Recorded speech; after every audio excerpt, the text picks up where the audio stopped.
Women லேடிஸ்ல வந்து அந்த குழந்தை பிறந்ததுக்கு அப்புறம், ரெண்டாவது குழந்தை பிறந்ததுக்கு அப்புறம் நிறைய பேருக்கு வந்து சாகிங் பிரெஸ்ட், சாகிங் பெல்லி இருக்கும். ஸோ இதை வந்து கரெக்ட் பண்ண முடியுமா?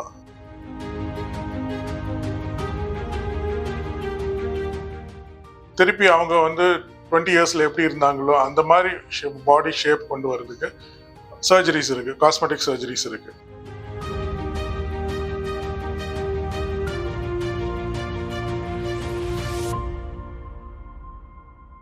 ஹலோ, நான் doctor Bhagavath Kumar, consultant plastic surgeon, Sri Ramakrishna hospital.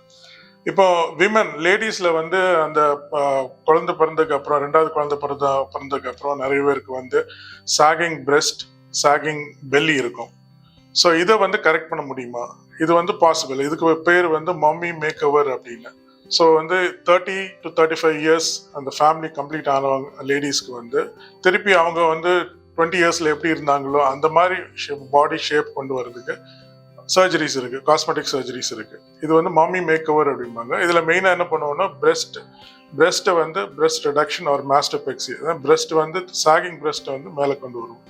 இன்னொரு இது வந்து அப்டமன்ல வந்து மசில் வீக்னஸ் இருக்கும், ஸ்கின் எக்ஸ்ட்ரா இருக்கும், ஸ்கின் எக்ஸஸ் ஹேங்கிங்காக இருக்கும். ஸோ அதை வந்து அப்டோமினோபிளாஸ்டி ஆர் டம்மி டக் மூலமா மசில் ஸ்ட்ரெங்தன் பண்ணி அந்த எக்ஸஸ் ஸ்கின்னை ரிமூவ் பண்ணலாம். இது வந்து மம்மி மேக் ஓவர். ஸோ இது வந்து பாசிபிள் பிளாஸ்டிக் சர்ஜரி.